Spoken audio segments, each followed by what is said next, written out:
Hey guys what's up, क्या चाल। सो अपने डिस्कस करने वाले इनकम टैक्स का अमेंडमेंट्स जो आप लोग के लिए जून 2026 के लिए, मई 2026 के लिए, जो बच्चे 2026 सितंबर में या दिसंबर में एग्जाम देंगे सबके लिए इनकम टैक्स का अमेंडमेंट वीडियो रेलिवेंट है। ये जो इनकम टैक्स का वीडियो हम बना रहे हैं इसमें इंटरमीडिएट स्टूडेंट्स के लिए जितने भी इनकम टैक्स के चैप्टर्स है वो सब है। ऑब्वियसली सब कुछ फाइनल वाले स्टूडेंट्स के लिए भी है। फाइनल वाले स्टूडेंट्स के लिए, आप लोग के लिए भी ये सारे चैप्टर्स है क्योंकि आप लोग को भी ये पढ़ना पड़ता है। फाइनल वाले स्टूडेंट्स आप लोग के लिए और एक अमेंडमेंट है जो कि मैं क्लब करके आप लोग एक कंसोलिडेटेड वीडियो दूंगा, एक इसका और एक वीडियो जो कि क्लब करके आपको दिया जाएगा जिसमें आपके फाइनलिटी के सारे अमेंडमेंट्स आ जाएंगे। इंटर वाले स्टूडेंट आपको बस यही वाला अमेंडमेंट वीडियो देखना है बिकॉज आप लोग के लिए इतना ही चैप्टर्स रेलेवेंट है जिसमें सारे इनकम टैक्स के अमेंडमेंट्स कवर हो जाएंगे। इनडायरेक्ट टैक्स यानी जीएसटी कस्टम्स का हम लोग अलग से अमेंडमेंट वीडियो लेकर आएंगे जहां पे सेम इंटर फाइनल के अलग अलग होगा सर। तो आपको इंटरमीडिएट में जो आपके रेलेवेंट अमेंडमेंट्स है, सबसे पहले मैं आपको बता देता हूं आपके एग्जाम में फाइनेंस एक्ट 2025 एप्लीकेबल है, यानी कि finance act 2025 is applicable for मेन जून 2026, सितंबर, दिसंबर 26, जैन 27, जितने भी स्टूडेंट्स एग्जाम दे रहे हैं सीएसीएम इंटर के लिए या फाइनल के लिए, सब लोग के लिए फाइनेंस एक्ट 2025 रेलेवेंट है इन 2026 एग्जाम्स। उसके ऊपर आपको 6 मंथ्स का नोटिफिकेशन पढ़ना पड़ता है just 6 months prior to your exam, यानी कि आपका जो भी एग्जाम हुआ है, आपका जो भी एग्जाम डेट है उसके 6 मंथ्स पहले के अमेंडमेंट्स, यानी कि अगर आप एग्जाम जून में दे रहे हो तो आप लोग के लिए 30 नवंबर 2025 तक के जितने भी amendments in terms of notifications और इंस्टीट्यूट ने अगर नोटिफाई किया है तो वो सब अपने को पढ़ के चलना पड़ता है अपने अमेंडमेंट्स के लिए, ठीक है। तो यहां पे मैं इंश्योर करूंगा कि आपके इंस्टीट्यूट ने जितने भी अमेंडमेंट्स नोटिफाई किए हैं सब कुछ आपको मैं यहां पढ़ा रहा हूं, सब कुछ आप लोग के लिए अपडेट कर रहा हूं। अगर आप एग्जिस्टिंग स्टूडेंट हो मेरे जो कि ऑलरेडी इस कोर्स को परचेज करके रखा था और क्लासेस देख रहा था जून 26 के लिए या दिसंबर 26 के लिए या मई 26 के लिए या जैन 27 के लिए, सितंबर 26 के लिए, तो आप लोग के लिए ये सारे के सारे अमेंडमेंट्स आपको ऑलरेडी पढ़ा दिया गया है आपके रेगुलर लेक्चर्स में, बट फिर भी मैं आपको रिकमेंड करूंगा कि आप लोग ये अमेंडमेंट को अलग से पढ़ो, अलग से एक बार देखो। इसके नोट्स आपको मेरे टेलीग्राम ग्रुप में मिल जाएंगे, आपको वहां से सारा नोट्स का एक्सेस मिल जाएगा। एग्जिस्टिंग एनरोल स्टूडेंट्स को ड्राइव में भी ये नोट्स मिल गया है, सब कुछ मेरे ड्राइव पे भी अपलोडेड है सर, ठीक है। तो वहां से भी आप इसको एक्सेस कर सकते हो। तो चलो guys without wasting any time सबसे पहले अपने आते हैं इनकम टैक्स रेट्स में। तो देखो इनकम टैक्स रेट्स में कोई चेंजेस नहीं है when it comes to artificial person, यानी company, firm, LLP, AOP, local authority, cooperative society, इन सब के ऊपर टैक्स रेट्स में कोई चेंजेस नहीं है। अगर टैक्स रेट्स में चेंजेस है तो वो इंडिविजुअल एचयूएफ, एओपी, बीओआई के लिए, एजेपी के लिए, वो भी डिफॉल्ट टैक्स रेजिम में। किसमें? डिफॉल्ट टैक्स रेजिम में सेक्शन 115 बीएसी में न्यू टैक्स रेजिम में गवर्नमेंट ने चेंजेस किया है। यानी कि जो पहले आप लोग स्कीम पढ़ते थे up to 3 lakh nil, 3 lakh to 7 lakh 5%, 7 lakh to 10 lakh 10%, 10 lakh to 12 lakh 15%, 12 lakh to 15 lakh 20%, and above 15 lakh 30%। ये जो आप स्कीम पढ़ते थे ना, ये जो आप डिफॉल्ट टैक्स रेजिम का स्कीम पढ़ते थे, ये अब डिलीट हो चुका है, यानी ये टैक्स रेट्स अब नहीं लगेगा। अब जो टैक्स रेट्स है डिफॉल्ट टैक्स रेजिम में यानी 115 बीएसी में, वो 4 लाख का टैक्स रेट एप्लीकेबल होगा, यानी कि अप टू 4 लाख आपका इनकम टैक्स रेट नील होगा। फिर हर 4 लाख 4 लाख 4 लाख 4 लाख पे आपका टैक्स रेट 5% से बढ़ता रहेगा और 24 लाख के बाद आपका इनकम टैक्स रेट का कर्व फ्लैट हो जाएगा, दैट इज 30%। यानी कि 5 लाख 4 लाख 4 लाख 4 लाख 4 लाख 4 लाख 4 लाख 4 लाख करके ऐसे आपको 25% तक हर 5% पे टैक्स बढ़ेगा। यानी कि सर सिंपल सी बात है कि आपको 20,000 यहां टैक्स लग रहा है, उसके बाद हर स्लैब में आपकी 20,000 जो है आपका टैक्स बढ़ता रहेगा। तो 20 हो गया, फिर 40 हो गया, फिर 60 हो गया, फिर 80 हो गया और फिर आपका क्या हो गया, 1 लाख रुपीज हो गया। तो ऐसे करके अगर आप देखोगे आपका अप टू 24 लाख आपका टैक्स अमाउंट आ जाएगा 3 लाख रुपीज, यानी कि 24 लाख तक के इनकम पे आपको flat 12.5% average rate of tax आ रहा है। अगर आप देखो 3 लाख को डिवाइड करो 24 लाख से इंटू 100 तो आपको 12.5% एक एवरेज रेट ऑफ टैक्स मिलेगा इफ इट एग्जैक्टली 24 लाख। और अगर आप एक इंडिविजुअल हो, एचयूएफ हो, एओपी, बीओआई हो, एजेपी हो और आपने ये डिफॉल्ट टैक्स रेजिम से ऑप्ट आउट नहीं किया है, अगर आप डिफॉल्ट में ही हो तो आपके ऊपर यही वाला टैक्स रेट लगेगा जो कि चेंज हुआ है। इसके वजह से बहुत सारे क्वेश्चन के आंसर्स आपके बदल जाएंगे। आपका 24 लाख का स्कीम है, 4 लाख 4 लाख 4 लाख 4 लाख, 3 लाख से 7 लाख 10 लाख वाला स्कीम आपके लिए फ्रॉम फाइनेंस एक्ट 2025 ये चेंज हो चुका है सर। तो सर क्या इसका ये मतलब है कि हमें ये वाला जो टैक्स रेट है हम स्पेशल इनकम पे भी ले सकते हैं? नहीं सर, इसमें भी कोई बदलाव नहीं है। स्पेशल इनकम पे जैसे पहले टैक्स लगता था उसी कंसेशनल रेट पे लगेगा, यानी long term cap gain, short term cap gain, lottery income, ठीक है, online games, short term cap gain subjected to concessional rate of tax 20% है, और लॉन्ग टर्म कैप गेन पे 12.5% है। ये सब चीज पे आपके ऊपर कोई भी अमेंडमेंट एप्लीकेबल नहीं हुआ है सर, ठीक है। यानी एग्जैक्टली जो स्लैब रेट है वो नॉर्मल इनकम पे चेंज हुआ है, जो अदर इनकम है उसके ऊपर ये स्लैब रेट चेंज हुआ है। तो ये स्लैब रेट बेटा आपको पढ़ के जाना है, ठीक है ना। तो ये है अपना 115 बीएससी का रेट। सर क्या नॉर्मल रेट्स पे कोई बदलाव हुआ है? The answer is no. आपका जो नॉर्मल रेट्स है, जो फाइनेंस एक्ट के हिसाब से रेट्स आता है, उसमें कोई चेंजेस नहीं है, वो जैसा है वैसा ही रहेगा। That is up to 2.5 lakh nil, next 2.5 lakh पे 5% यानी कि 12,500, नेक्स्ट 5 लाख पे 20% यानी कि 1 लाख, और यहाँ पे अप टू 10 लाख आपका टैक्स आ रहा है 1,12,500, और अब 10 लाख आपके ऊपर टैक्स रेट है 30%। यहाँ पे एज का भी लिमिट है कि if you are a resident individual age 60 years और मोर, आपके लिए बेसिक एग्जम्पशन लिमिट हो जाएगा 3 लाख रुपीस, और अगर आप एक रेसिडेंट इंडिविजुअल हो एज 80 ईयर और मोर, आपके लिए बेसिक एग्जम्पशन लिमिट हो जाएगा 5 lakh rupees. Sir surcharge and cess rates में भी कोई चेंजेस नहीं है। सरचार्ज क्या है सर? अगर total income is more than 50 lakh but not up to 1 crore, तो यहाँ पे सरचार्ज 10% है, और अगर total income is more than 1 crore but not up to 2 crore, तो यहाँ पे सरचार्ज 15% है। Total income is more than 2 crore but not up to 5 crore, तो यहाँ पे सरचार्ज 25% है। अगर so total income is exceeding 5 crore, तो यहाँ पे सरचार्ज रेट 37% है। याद रखिएगा ये जो थर्ड एंड फोर्थ वाला स्लैब है, यहाँ पे हम अदर इनकम चेक करते हैं, यहाँ पे भी हम अदर इनकम चेक करते हैं, क्योंकि आपका जो कैपिटल गेन है या शॉर्ट टर्म कैप गेन है या स्पेशल इनकम है, इस पे मैक्सिमम सरचार्ज खाली 15% लगता है। इसमें भी कोई चेंज नहीं है, जैसा आपको पहले पढ़ाया गया था अभी भी वैसा ही है सर। याद रखिएगा अगर आप डिफॉल्ट टैक्स रेजिम में हो तो डिफॉल्ट टैक्स रेजिम में 10% और 15%, बस इसी का, और 25%, 3 स्लैब है, 37% का कोई स्लैब नहीं है सर, ठीक है।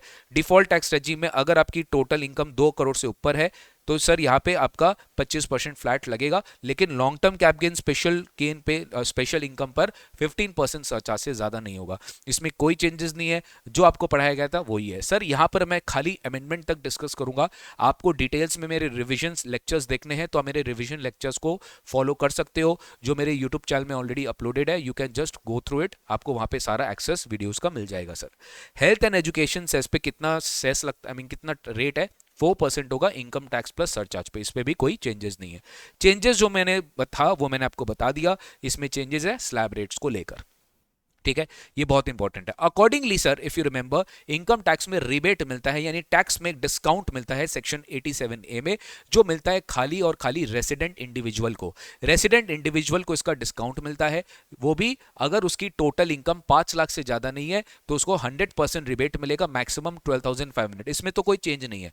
लेकिन अगर आप न्यू स्कीम में टैक्स दे रहे हो तो आपका रिबेट के प्रोविजंस अलग थे। अगर आपको याद होगा वहां पे 7 लाख का एक लिमिट था, क्योंकि सर वहां पे 7 लाख की लिमिट थी, और 7 लाख तक का अगर आपका टोटल इनकम होता था तो आपको रिबेट एक परसेंटेज पे मिलता था, मैक्सिमम रिबेट मिलता था। अब गवर्नमेंट ने इस लिमिट को बढ़ा के कर दिया है 12 lakh. Very very welcome amendment, यानी कि इसमें बहुत सारे टैक्स पेयर्स को फायदा हुआ है कि अगर आपकी total income exactly up to 12 lakh है, आपका 12 लाख से ज्यादा का टोटल इनकम नहीं है, यानी कि आप किस स्लैब में आ रहे हो? आप थर्ड वाले स्लैब में आ रहे हो एग्जैक्टली। तो आप खुद से देखो, 4 लाख तक नील है, नेक्स्ट 4 लाख पे 5% यानी कि 20,000 है, और नेक्स्ट 4 लाख पे 10% यानी 40,000 है। तो यहां तक का आपका टैक्स कितना आ रहा है? 60,000 आ रहा है। तो गवर्नमेंट आपको 60,000 तक का टैक्स का एक डिस्काउंट दे रहा है कि अगर आप 87A में रिबेट क्लेम कर रहे हो तो रिबेट आपको 87A में मिल जाएगा, अगर आपकी टोटल इनकम जो कि आपका कंसेशनल रेट पे टैक्सेबल है, यानी कि 115 बीएसी 1A में टैक्सेबल है, यानी कि जो आपका जिस पे डिफॉल्ट रेजिम एप्लीकेबल है, यानी कि सर यहाँ पे यहाँ पे आप स्पेशल इनकम को नहीं जोड़ेंगे सर। स्पेशल इनकम पे तो स्पेशल रेट ऑफ टैक्स लग रहा है, उसके अगेंस्ट में रिबेट नहीं मिलेगा। ये हम लोग पहले भी पढ़ के रखे, अभी भी पढ़ के रख रहे हैं, इसमें कोई चेंज नहीं है। आपको रिबेट खाली कौन से टैक्स पे मिलता है? जो टैक्स आप निकाल रहे हो जिस पे ये वाला रेट लग रहा है, जिस पे ये स्लैब रेट लग रहा है। कंसेशनल यानी स्पेशल इनकम पे तो स्पेशल रेट लग रहा है, उसके अगेंस्ट में तो आपको कोई रिबेट मिलेगा भी नहीं। बट हाँ, जो अदर इनकम है जैसे सैलरी हो गया, पीजीबीपी हो गया, अदर सोर्सेज में अदर देन कैजुअल इनकम जो इनकम हो गया, हाउस प्रॉपर्टी हो गया, ये सब आपका अदर इनकम है। अदर इनकम में आपका स्पेशल रेट नहीं लगता, उस पर कंसेशनल 115 बीएसी 1A का टैक्स रेट लग रहा है। तो अगर इस पे 115 बीएसी 1A का टैक्स रेट लग रहा है, यानी ये वाला स्लैब रेट लग रहा है, तो गवर्नमेंट बोलता है अगर इसकी total income up to does not exceed 12 lakh. तो रिबेट कितना हो जाएगा, जो 100% है मैक्सिमम 60,000, 60,000 तक का आपका रिबेट आपको अलाउ किया जाएगा। यानी कि अगर आप तुम सोचो तुम्हारा इनकम 11,50,000 है, 11,80,000 है, 11,90,000 है, एग्जैक्ट 12 लाख भी है, तो आपको जीरो टैक्स देना है। आपको कितना टैक्स देना है, जीरो टैक्स देना है। अगर आप कौन से रेजिम में हो, डिफॉल्ट टैक्स रेजिम में हो। अगर आप डिफॉल्ट टैक्स रेजिम में हो तो आपको गवर्नमेंट क्या बोल के चलती है कि आपको जीरो टैक्स देना है, आपके ऊपर 1 रुपया का भी टैक्स नहीं लगेगा। सर ये जो रिबेट अमाउंट है ना, it can not exceed the amount of income tax on the total income of the assessee with which he is chargeable for any assessment year. मतलब सिंपल है, रिबेट कभी भी टैक्स से ज्यादा नहीं हो सकता है। जितना का उसका टैक्स अमाउंट आ रहा है नॉर्मल केस में, उससे ज्यादा का रिबेट उसको ऑब्वियसली नहीं मिल सकता है। सपोज मान लो उसका टैक्स आ रहा है 40,000, आप 60,000 का रिबेट थोड़ी ना दे देंगे। तो rebate can not exceed your income tax as computed before allowing the rebate on the total income of this which is chargeable for that particular year. Sir लेकिन यहां पर गवर्नमेंट आपको मार्जिनल रिलीफ भी देगा अगर आपकी टोटल इनकम से 12 लाख से थोड़ी सी ज्यादा है। अब जैसे मान लो आपकी टोटल इनकम 12,50,000 है, तो क्या आपको रिबेट नहीं मिलेगा? अगर आप ओल्ड रेजिम में होते हैं तो ओल्ड रेजिम में 5 लाख की टोटल इनकम थ्रेशोल्ड है, वहां पे आपको 1 रुपया का रिबेट नहीं मिलेगा, क्योंकि 5 लाख थोड़ा सा भी ज्यादा अगर आपका एक्सीड हो जाता है, 2-4,000 5,000, आप you lose the benefit of rebate. But that is not in case of default tax regime. अगर आप मान लीजिए से एग्जाम्पल मैं आपको दे रहा हूं, आप 12 लाख इनकम कमाते हो तो आपके ऊपर टैक्स रिबेट कितना होता है, 60,000, आपके ऊपर टैक्स पेबल जीरो होता है। आप वही 12,50,000 कमा रहे हो तो गवर्नमेंट आपको 60,000 का टैक्स बेनिफिट थोड़ी ना मना कर देगी। फिर गवर्नमेंट बोलेगी नहीं भाई, फिर तुम्हारा जो मैक्सिमम टैक्स आएगा वो तुम्हारा 50,000 ही आएगा। तुम्हारा जो मैक्सिमम टैक्स आएगा वो 50,000 ही आएगा। बेसिकली इंक्रीमेंटल टोटल इनकम, यानी कि इसको बोलते हैं हम लोग रिलीफ। यानी कि आपको बेसिकली क्या होगा, आपको जो एक्सेस टैक्स आ रहा है 12,50,000 पे, जो पूरा टैक्स आएगा, ऑब्वियसली सर आप एक चीज नोटिस करो, अगर आप 12 लाख तक इनकम कमा रहे हो तो आपका 60,000 टैक्स आ रहा है, माइनस 60,000 टैक्स करके आपका टैक्स जीरो हो जाएगा। लेकिन आप 12,50,000 कमा रहे हो तो आपका टैक्स डेफिनेटली 60 से ज्यादा आएगा। आपका टैक्स डेफिनेटली क्या आएगा, 60 से ज्यादा आएगा। तो गवर्नमेंट एक तरीके से बोलती है कि भाई तुम्हारा जो इंक्रीमेंटल इनकम रहेगा ना, मतलब जो तुम्हारा इंक्रीमेंटल इनकम रहेगा, ठीक है, वो जो तुम्हारा इंक्रीमेंटल इनकम रहेगा मुझसे ज्यादा का तुमसे टैक्स नहीं लेंगे। सर कैसे, वो मैं आपको अभी बताता हूं, सुनो। इसका एक फॉर्मूला है, ये भी सेम चीज है, पहले बस इसका 7 लाख का लिमिट जो था इसको गवर्नमेंट 12 लाख कर दिया और बाकी कोई चेंजेस नहीं है इसमें। If the total income of the individual exceeds 12 lakh, अगर आपकी इनकम 12 लाख क्रॉस कर जाती है and the income tax payable, जो भी आपका इनकम है वो एक्सीड कर रहा है by which the total income is in excess of 12 lakh, मतलब सिंपल है, रिलीफ हो गया ना। अगर मान लो तुम्हारा टैक्स आ रहा है, मान लो 60, मान लो तुम्हारा टैक्स आ रहा है, मान लो बेटा 78,000, ठीक है, एग्जांपल दे रहा हूं मैं, और तुम्हारा इंक्रीमेंटल इनकम आ रहा है खाली 50,000, ये तो गलत हो गया। इनकम 50,000 एडिशनल कमाया, उसके वजह से तुम्हारा टैक्स कितना आ रहा है, 78, क्योंकि 12 लाख पे तो तुम्हारा जीरो टैक्स था और तुम 12,50,000 कमा रहे हो तो उसमें तुम्हारा एक टैक्स आ रहा है। तो ये 50,000 से ज्यादा का अगर डिफरेंस आ रहा है तो फिर गवर्नमेंट बोलेगा नहीं, ये तो फिर गलत है, फिर हम तुमको रिबेट दे देंगे। फिर जो डिफरेंशियल एक्सेस आ रहा है हम तुमको रिबेट दे देंगे। उस रिबेट को क्या बोलते हैं, रिलीफ ही तो बोलते हैं, मार्जिनल रिलीफ ही तो बोलते हैं। 1 करोड़ और 1 करोड़ 1 लाख, तुम्हारा एडिशनल टैक्स 1 लाख से बेसी नहीं हो सकता है। अगर उससे ज्यादा हो रहा है तो तुमको रिलीफ मिल जाएगा। वैसे वही चीज है, 12 लाख एक थ्रेशोल्ड लिमिट है, 12 लाख से एडिशनल इनकम जितना तुम कमा रहे हो उतना सरकार तुमको रिलीफ दे देगी, अगर तुम एडिशनल टैक्स तुम्हारा एडिशनल इनकम से ज्यादा आ रहा है। तो additional tax if exceeds additional income, definitely you will get a relief. तो पहले हम क्या करते हैं, हम एडिशनल इनकम निकालते हैं कि मान लो हमारा एडिशनल इनकम कितना है, दैट इज स्टेप 1। स्टेप 2 क्या है, आप अपना एक्चुअल लायबिलिटी निकालते हो टोटल इनकम पे, ठीक है। स्टेप 3 क्या है, आपकी जो टैक्स है, टोटल टैक्स है, अगर वो एक्सेस इनकम से ज्यादा है तो जो रिबेट होगा वही इसका डिफरेंशियल हम रिबेट मान लेंगे। सर जैसे सर एक तो अब हमें उदाहरण मतलब एक एग्जांपल के हिसाब से अगर मैं आपको एक उदाहरण दिखाऊं तो एक बार आप 12,50,000 पे टैक्स निकालिए, जस्ट कंप्यूट टैक्स ऑन 12,50,000, तो अप टू 4 लाख मेरा नील आएगा। फिर मेरा 4 लाख पे 5% होगा, दैट इज 20,000। फिर मेरा 4 लाख पे 10% होगा विच इज हाउ मच, 40,000, तो 12 लाख हो गया। फिर मेरा 50,000 पे 15% हो गया। फिर मेरा क्या हो गया, 50,000 पे 15%, तो 50,000 पे 15% मैंने कितना निकाल दिया, 7,500 निकाल दिया। तो मेरा टोटल टैक्स कितना आ रहा है बेटा, 67,500 मेरा टोटल टैक्स आ रहा है, ठीक है ना, 67,500 मेरा टैक्स आ रहा है। अब जब मैं 67,500, अब मैं क्या करूंगा, मेरा एक्सेस इनकम देखूंगा। मेरा एक्सेस इनकम कितना बेटा, मेरा एक्सेस इनकम तो 50,000 है, लेकिन तुम देखो तुम्हारा टैक्स कितना आ रहा है, तुम्हारा टैक्स ऑन 12.5 लाख आ रहा है 67,500। तो इन दोनों के बीच में जो डिफरेंस है वो कितना है, 67,500 माइनस 50,000, इन दोनों के बीच में जो डिफरेंस है दैट इज 17,500।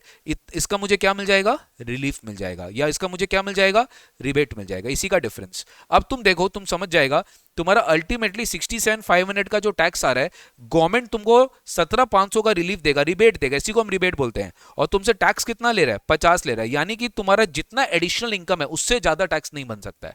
तो तुम नेट नेट यही देखना कि तुम्हारा 12 लाख और 12,50 में जो डिफरेंस है वही तुमसे एक्चुअली लिया जा रहा है, क्योंकि डिफरेंशियल तो गवर्नमेंट तुमको रिबेट दे रहा है। अब तुम्हारा सवाल आएगा, सर हमें इसको कैसे, फिर हम कितना हद तक चेक करेंगे? तो कैलकुलेशन के हिसाब से देखा गया है कि अगर आपका टोटल इनकम 12,70,587 होता है, चलो एक बार ये भी देख लेते हैं हम लोग, अगर आपका 12,70,587, ये पूरा मैथमेटिक्स है कि इस तक आपका एडिशनल इनकम कम रहेगा और एडिशनल टैक्स ज्यादा रहेगा, 12,70,587। चलो एक बार चेक करते हैं, तो 4 लाख हो गया जीरो, फिर 4 लाख पे 5% हो गया कितना, 20,000, और फिर 4 लाख पे 10% हो गया कितना, 40,000, 12 लाख ही हो गया। अब तुम देखो 70,587 तुम कमा रहे हो, इस पे तुम्हारा 15% लगेगा, ठीक है? तो 70,587 पे 15% कितना आ रहा है, अप्रोक्सीमेटली 10,588 आ रहा है, राइट? तो ये हो गया मेरा कितना, 70,588, 70,588 मेरा जो आ रहा है टैक्स आ रहा है, ठीक है? 70,588 मेरा क्या आ रहा है बेटा, टैक्स आ रहा है। अब आप देखो मेरा डिफरेंशियल इनकम कितना हो रहा है, 70,587 मेरा डिफरेंशियल इनकम है, एग्जैक्टली मेरा डिफरेंशियल इनकम 70,587 ही कर लो इसको, ठीक है? एक बार 77 कर लो, डिफरेंशियल इनकम मेरा 70,587 है। अब मेरा टैक्स भी कितना आ रहा है टोटल इनकम पे, 70,587, 70,587 मेरा टैक्स आ रहा है, ठीक है? तो इसके बीच में मेरा डिफरेंस क्या है, जीरो, यानी ये वो पॉइंट है जहां पे तुम्हारा एडिशनल इनकम और टोटल टैक्स सेम है, आपका एडिशनल इनकम और टोटल टैक्स सेम है। तो फिर गवर्नमेंट क्या बोलता है कि फिर इन दैट सिचुएशन ये एक ऐसा पॉइंट है कि इसके नीचे तक अगर तुम रहते तो तुम्हारा देखो यहां पे टैक्स कम ज्यादा रहता और एडिशनल इनकम कम रहता, ये वो न्यूट्रलाइज पॉइंट होगा जहां तुम्हें कोई भी तरह का रिबेट फिर नहीं मिलेगा। बेसिकली क्या है, यही बोला जा रहा है sir, it is available even if total income exceeds 12 lakh, available up to this amount, यानी मार्जिनल रिलीफ क्या है, ये मार्जिनल रिलीफ क्या है, जो भी आपका टैक्स ऑन इनकम आएगा माइनस एक्सेस अबव 12 लाख, वो आपका मार्जिनल रिलीफ है। यानी 12 लाख से ऊपर जाते ही ना आप मार्जिनल रिलीफ का प्रोविजन अप्लाई कर देना, वो आपको मिल जाएगा। 12 लाख से कम होते ही तो आपका 60,000 है, लेकिन ये चीज आपके ओल्ड रेजिम में नहीं है, यही अमेंडमेंट जो है वो आपके केस में आया है। अब इसमें सबसे बड़ा पॉइंट मैं आपको बताता हूं, डिफॉल्ट टैक्स रेजिम में ध्यान देना, रिबेट आपको नहीं मिलेगा विद एनी स्पेशल इनकम, यानी जिस इनकम पे आप वो स्लैब रेट लगा रहे हो उसी इनकम टैक्स के अगेंस्ट में रिबेट मिलेगा आपको, यानी कि the amount of rebate will not exceed the amount of income tax, तो पता ही है, and the rebate in case of default tax regime shall not exceed the amount of income tax payable as per the rates provided in 115 BSE, मतलब कि आपका जो आपका slab rate है उसके इनकम टैक्स से ज्यादा का ऑब्वियसली आप रिबेट नहीं ले सकते। Rebate is not allowed on special income like 112A, like 111A, like STCG 111A, ये सब के अगेंस्ट में आपको रिबेट अलाउ नहीं किया जाएगा। You will not be given any kind of rebate under all these special sections. आपको किसी के अगेंस्ट में आपको जो रिबेट है वो नहीं मिलेगा सर, ये चीज आपको एकदम क्लियर होना चाहिए, आपको इसका रिबेट नहीं मिलेगा स्पेशल इनकम के अगेंस्ट में। जैसे कि सर समझो आप 10 लाख रुपया का नॉर्मल इनकम कमा रहे हो, आप 2 लाख रुपया का लॉन्ग टर्म STCG कमा रहे हो, क्या कमा रहे हो, 111A वाला, तो ये मत सोचना कि 2 लाख के अगेंस्ट में आपको रिबेट मिल जाएगा। इस 2 लाख पे तो गवर्नमेंट आपसे स्ट्रेट 20% टैक्स लेगी, इस पे तो कुछ छोड़ने वाली नहीं है। अब ये 10 लाख के ऊपर तुम अपना टैक्स निकालो, इस पे जो भी तुम टैक्स निकालोगे ऑब्वियसली तुम्हारा वो 60,000 से कम आएगा, इसमें गवर्नमेंट तुमको रिबेट दे देगा, यानी 2 लाख पे तो तुमको टैक्स देना ही है, 2 लाख पे तुमको कोई रिबेट नहीं मिलेगा। बात समझ में आया? 10 लाख पे गवर्नमेंट आपको रिबेट दे देगी, 2 लाख पे आपको कोई रिबेट नहीं मिलेगा अगर आप डिफॉल्ट टैक्स रेजिम में हो। हाँ, अगर 5 लाख वाले स्कीम में ऐसा कुछ नहीं है, 5 लाख वाले स्कीम में गवर्नमेंट खाली 112 यानी स्टॉक मार्केट वाला जो इनकम पे कंसेशनल रेट लगता है 12.5%, उसमें अलाउड नहीं है, उसमें तो किसी में अलाउड नहीं है। बट यहां पे 112 एक जनरल गेन और शॉर्ट टर्म गेन 111 है, उसमें भी आपको रिबेट अलाउड नहीं किया गया है if your total income is up to 12 lakh, मतलब रिबेट आपको एकदम नहीं मिलेगा स्पेशल इनकम के अगेंस्ट में। ये प्लीज आप याद रखिएगा, इसमें कोई भी अमेंडमेंट नहीं आई है। मेरे हिसाब से ये आपका सबसे बड़ा अमेंडमेंट रेलेवेंट है जो आपके एग्जाम्स के लिए है, फाइनेंस एक्ट 2025 का डिफॉल्ट टैक्स रेजिम। अब अपने आते हैं छोटे छोटे अमेंडमेंट्स में। Scope of total income, residential status scope of total income में कोई चेंजेस नहीं है except one simple amendment in business connection. हमने पढ़े हैं कि if any non resident is earning business income in India, it his business income will be taxable. मतलब if any non resident is having any business connection in India and in that situation because of that business connection in India he is earning any business income wherever, that business income will be deemed to accrue और arise in India. अब इसमें और एक point हमने पढ़ा था, if any non resident has a significant economic presence in India and because of that significant economic presence of India whatever payment prescribed limit के ऊपर, ठीक है, if they are receiving, जो कि 2 करोड़ का लिमिट था, और number of targeted users in digital media जो कि 3 लाख से ऊपर अगर सॉलिसिट हो रहा है तो वो सिग्निफिकेंट इकोनॉमिक प्रेजेंस इंडिया में उसका माना जाएगा और उसकी to that extent whatever business income they are generating from that economic presence that will be deemed to be accrued in India.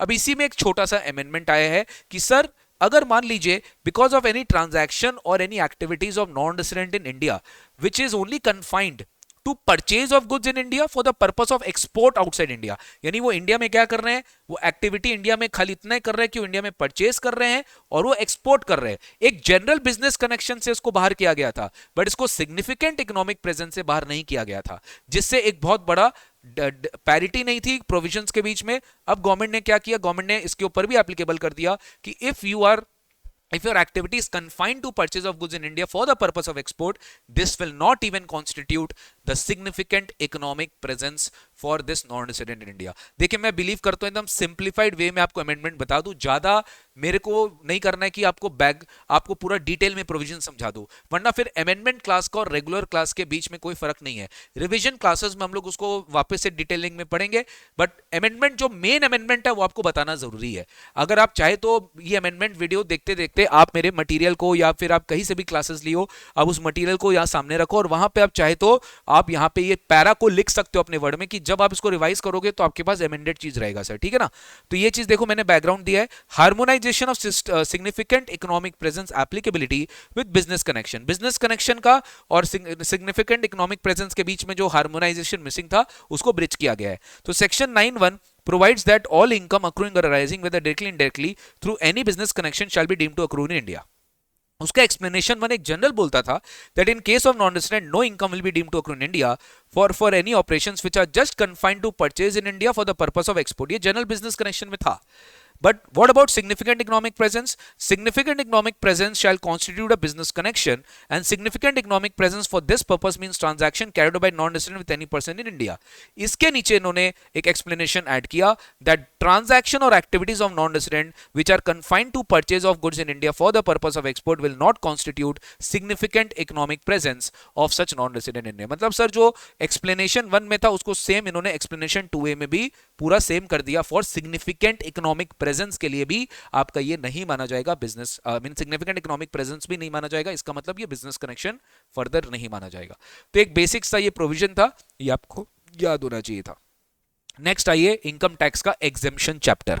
Exemption chapter में देखो जो अमेंडमेंट है, अगेन मैं आपको बता रहा हूं जितने भी फाइनल वाले स्टूडेंट्स हैं बेटा आप लोग को ये सारे वीडियोस देखने हैं। आप लोग के लिए और एक वीडियो मैं बीच में बाद में पंचन कर दूंगा इसी में, तो आप लोग को और मान लो एग्जामिशंस में 5-6 अमेंडमेंट मैं भी पढ़ा रहा हूं, हो सकता है 2-4 अमेंडमेंट और मैं नॉन रेजिडेंट का यहाँ पे ऐड कर दूंगा, तो आप लोग फिर वो देख लेना, ठीक है। आप लोग फिर वो देख लेना, आप लोग को वापस से जो अमेंडमेंट वापस से जो नोट्स मिलेगा, अब हो सकता है जो फाइनल वाले स्टूडेंट को नोट्स मिल रहा है इसमें एग्जामिशंस में और भी बहुत सारा चीज है, बट मैं अभी वही सारा अमेंडमेंट पढ़ा रहा हूँ जो पहले कॉमन इंटर फाइनल के बीच में, ठीक है। फिर उसके बाद फाइनल वाले स्टूडेंट्स आप लोग के लिए और अमेंडमेंट अपडेटेड है आपके मैट में, वो आप वीडियो बस देखो, वीडियो में आपको आगे दिख जाएगा। आप बस वीडियो देखो, आपको वीडियो में आगे दिख जाएगा। ऐसा मत सोचना सर ये तो इसमें कवर्ड नहीं है, वैसा नहीं है। एग्जामिशंस में जैसे कि एग्जामिशन वाले चैप्टर में ना यहाँ पे 10(4)H 10(4)D(E)F IFSC से रिलेटेड जो एग्जामिशंस है वो उसमें सनसेट क्लॉज एक्सटेंड किया गया है, तो वो मैं आपको बाद में पढ़ाऊंगा, अभी आपको मेरे स्क्रीन में नहीं दिख रहा है,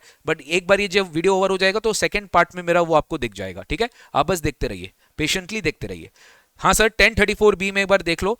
1034B बेसिकली एक जनरल एग्जामिशंस देता है किसको, एक IFSC यूनिट को जो कि डिविडेंड दे रहा है किसी दूसरे IFSC यूनिट को जो कि एयरक्राफ्ट लीजिंग बिजनेस में है। तो एयरक्राफ्ट लीजिंग बिजनेस में एक IFSC यूनिट है और वो डिविडेंड पे कर रहा है, तो उस डिविडेंड इनकम में एग्जेम्पशन था।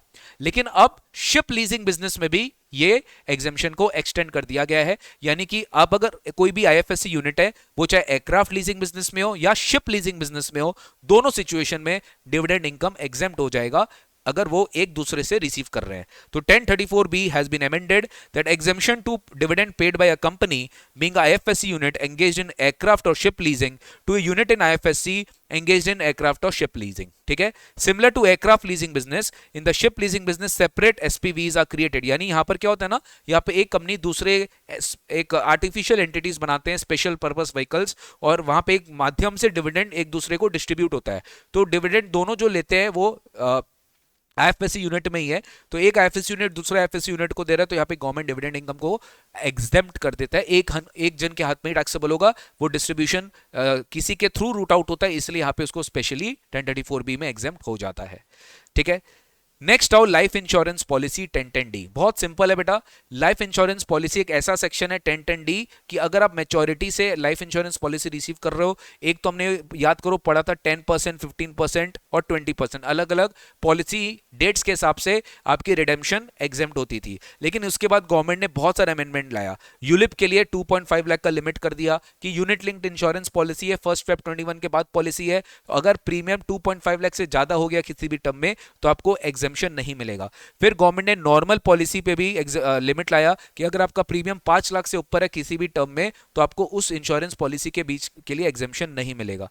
राइट गाइस, तो ये जो इन्होंने इंट्रोड्यूस किया था ना, इसको हम बोलते हैं 4th and 5th प्रोवाइजो, और इसको हम बोलते हैं 6th and 7th प्रोवाइजो। क्या बोलते हैं? 4th and 5th proviso to 1010D, और ये है 6th and 7th proviso to 1010D। Sir आप हमें ऐसा प्रोवाइजो ऐसा क्यों बोल रहे हो? क्योंकि ये आपको टेक्निकल चीज समझना पड़ेगा, क्योंकि इसके वजह से ना बहुत जगह अमेंडमेंट आई है। क्या, मैं आपको समझाता हूं। आज कोई भी 1010D का एग्जेम्पशन जो आप ले पा रहे थे 10%, 15%, 20% की वजह से, बट इसके वजह से गवर्नमेंट आपको नहीं दे पा रहा है क्योंकि आपका प्रीमियम ज्यादा है। राइट, तो इसके वजह से आपकी एग्जेम्पशन खत्म हो रही थी।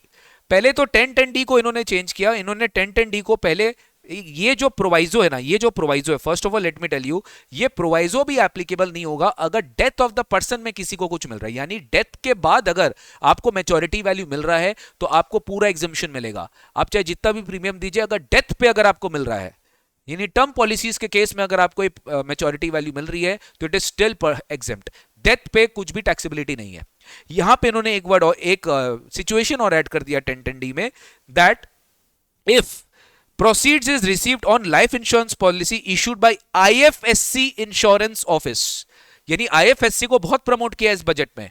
IFSC इंश्योरेंस इंटरमीडिएरी ऑफिस ने अगर ये LIC इशू किया है, again it will be exempted without any condition relating to the maximum premium payable on such policy। मतलब कि जो डेथ के केस में एग्जेम्पशन इन्होंने एक्सटेंड किया था, मतलब ये जो यूलिप का एग्जेम्पशन लिमिट है, ये जो नॉर्मल पॉलिसी का 5 लाख का, ये डेथ पे एप्लीकेबल नहीं है, ये उस पे भी एप्लीकेबल नहीं है। किसके ऊपर? अगर LIC policy IFSC insurance office ने इशू किया है, उस सिचुएशन में भी ये वाला चीज एप्लीकेबल नहीं किया जाएगा। सर देखो क्या लिखा है 1010D में, यही प्रोविजन ऐड हुआ, that exemption is provided to such sum received by under LIC issued under bonus included by bonus subject to the conditions. The said provision are also applicable to the insurance policies issued by IFSC insurance officers। तो IFSC insurance officers अगर insurance policy issue कर रहे हैं तो sir उनके case के, उनके situation में भी ये लिमिट्स एप्लीकेबल नहीं होगा। That is 4th, 5th, 6th and 7th। 4th, 5th, 6th ये 2.5 लाख वाला और 5 लाख वाला। Provisos provided that exemption is still not available. Exemption is still not available if the annual amount of premium payable is above 2.5 lakh for ULIP policies and other policies के लिए 5 lakh. In order to provide parity to non-residents availing LIC from insurance office in IFSC versus foreign jurisdiction, मतलब sir वो फिर foreign जुडिक्शन से policy लेते हैं, फिर वो यहां से लेते नहीं है, तो गवर्नमेंट ने उनको प्रमोट करने के लिए बोला नहीं, अगर IFSC इंश्योरेंस ऑफिस से अगर कोई पॉलिसी इंश्योरेंस पॉलिसी ले रहा है, उनके केस में हम पूरा रिडेम्पशन माफ कर देंगे, कोई प्रॉब्लम नहीं है। यहाँ पे 2.5 लाख 5 लाख वाला प्रीमियम से भी ज्यादा होगा तो भी आपको एग्जेम्पशन मिल जाएगा। ये प्रोवाइजो वहां पे एप्लीकेबल नहीं है। क्लियर है सर? फिर ये बहुत अच्छा प्रोविजन आया, जैसे नॉर्मली आपको पता होगा एनपीएस से विड्रॉ करने में 60% एग्जेम्प्ट होता है, राइट। फिर अपने पार्शियल कंट्रीब्यूशन भी सीखे थे कि अगर आपको पार्शियल विड्रॉ करना है तो मैक्सिमम 25% विड्रॉ एग्जेम्पशन होता है, मतलब 25% ऑफ द कंट्रीब्यूशन तक विड्रॉ एग्जेम्पशन होता है। अब इसी चीज के लिए गवर्नमेंट ने एक नया NPS scheme NPS Vatsalya scheme बहुत प्रमोट हुआ था, ये माइनर्स के लिए, एक पेरेंट गार्जियन अपने माइनर चाइल्ड के लिए कंट्रीब्यूशन करता है जब तक वो मेजर नहीं हो जाता, ठीक है। तो अगेन सेम चीज मुझे बताओ, अब मैं कंट्रीब्यूट कर रहा हूं, अगर मैं विड्रॉ नहीं करूंगा, मैं विड्रॉ क्यों करूंगा? माइनर के पढ़ाई के लिए, उसका कोई इमरजेंसी फंड है, मुझे कुछ बनाना है, तो मुझे विड्रॉ भी करना पड़ेगा। तो वो विड्रॉ भी गवर्नमेंट ने उसके लिए एग्जेम्पशन इंट्रोड्यूस किया एनपीएस वत्सला स्कीम के लिए 10 क्लॉज 12BA। क्या लिखा है?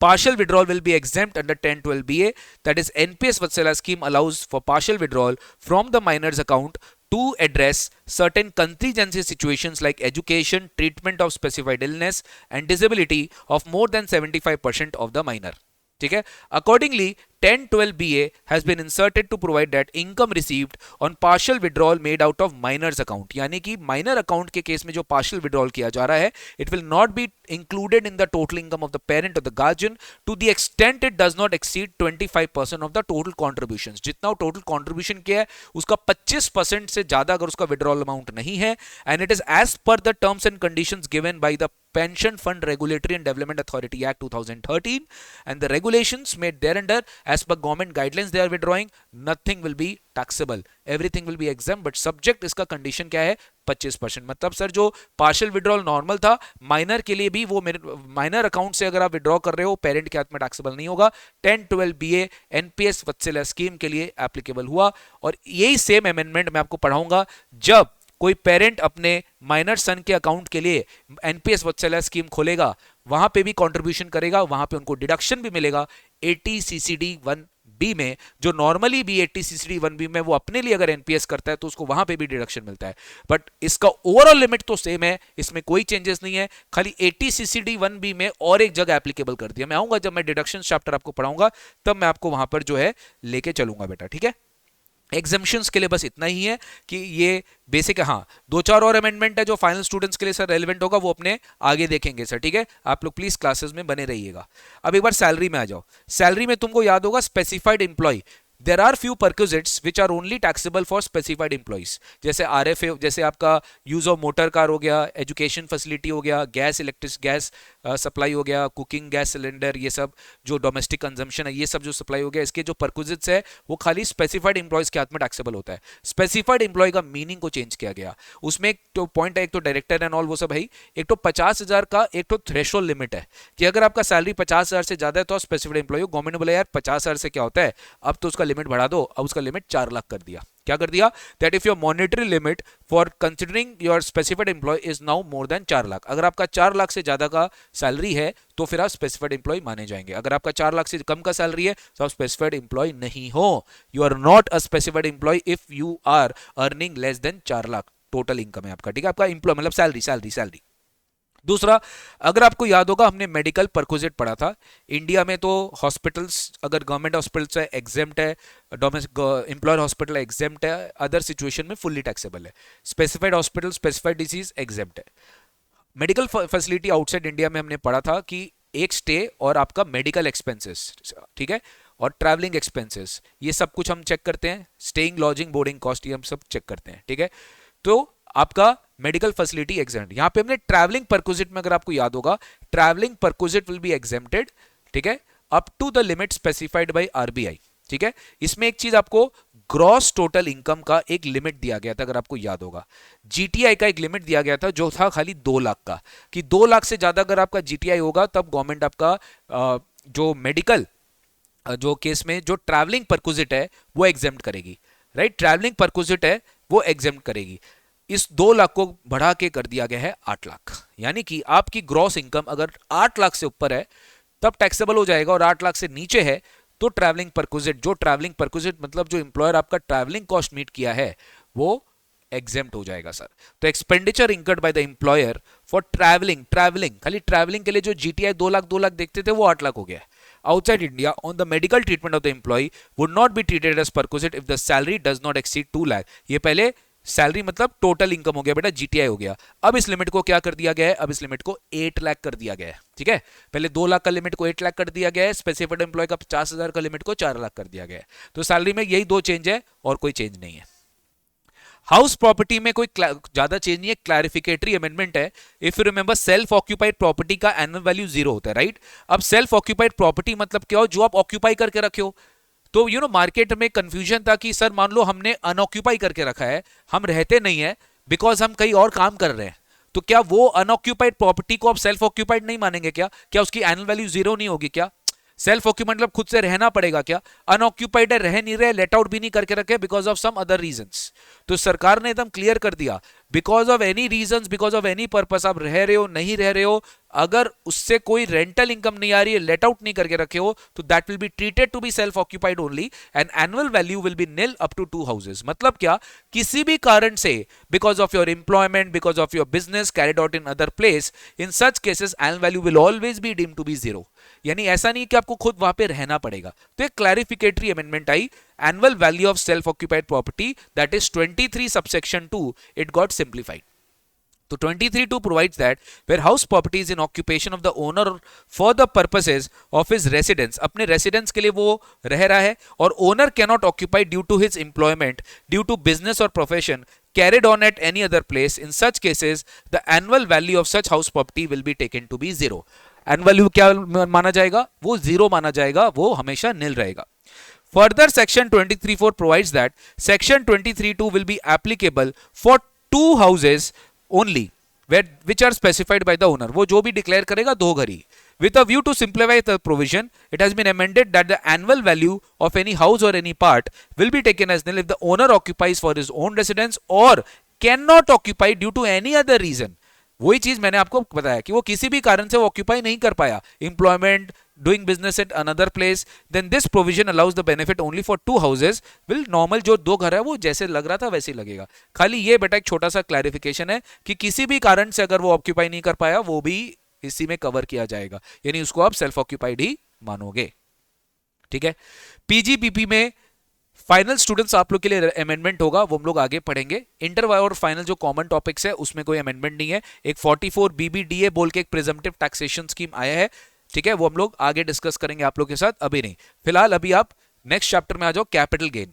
ठीक है, कैपिटल गेन में आ जाओ। पहले कैपिटल गेन में ये आपको याद करना है, आपका करंट ईयर में जो फाइनेंशियल ईयर एप्लीकेबल है, प्रीवियस ईयर आपके एग्जाम में क्या होगा, 25-26 होगा, और असेसमेंट ईयर आपके एग्जाम में क्या होगा, 26-27 होगा। तो प्रीवियस ईयर 25-26, असेसमेंट ईयर 26-27 के लिए आपके लिए जो कॉस्ट इन्फ्लेशन इंडेक्स एप्लीकेबल होगा वो होगा 376। क्या होगा, 376 के बेसिस पे आपको अपना इंडेक्सेशन करना है। ये बेसिकली कब करना होगा, जब आप 20% रेट ले रहे हैं और टैक्स, और वो भी जब इमूवेबल प्रॉपर्टी, अगर आपको याद होगा 23 जुलाई 24 के पहले अगर कोई प्रॉपर्टी परचेज्ड है और उसके और करंट ईयर में बेच रहे हैं, तो वहां पे ये इंडेक्सेशन लग सकता है। बाकी और कहीं पे भी इंडेक्सेशन अब कैपिटल गेन में लगना पॉसिबल नहीं है। तो अब आपको इंडेक्सेशन अब भी कुछ केसेस में पढ़ के रखना पड़ेगा, 376 याद रखिएगा। ठीक है। सेक्शन 54 ईसी अगर आपको याद होगा, हमने पढ़ा था, सेक्शन 54 ईसी होता है कब, सेक्शन 54 ईसी मिलता है if you are transferring any land और building and you are investing the long term capital gain into specified bonds within 6 months from the date of transfer. ये आपको exemption मिल जाएगा अप टू ₹50 lakhs, आपको exemption मिल जाएगा up to ₹50 lakhs, ये आपको एग्जेम्पशन मिल जाएगा। बॉन्ड्स कौन कौन से होते थे, power finance corporation, Indian railways finance corporation, फिर आपका हडको बीच में नोटिफाई हो गया था, रूरल इलेक्ट्रिफिकेशन कॉर्पोरेशन लिमिटेड, ये सारे बॉन्ड्स होते हैं। एनएचए बॉन्ड्स, ये 5 कंपनी तो मैंने आपको बता दिया। इसी में और एक बॉन्ड को ऐड कर दिया, IREDA, Indian renewable energy development agency. IREDA का bonds, IREDA is a public limited company, government company established as a NBFC। ठीक है, तो 54 ईसी में इनके बॉन्ड्स को भी नोटिफाई कर दिया गया as a long term specified asset for purpose of claiming exemption under 54 EC. तो IREDA का बॉन्ड्स भी अगर आप बाई करोगे तो ये भी आप एग्जेम्पशन के लिए एलिजिबल हो सकते हो, राइट गाइस। तो Indian renewable energy development agency.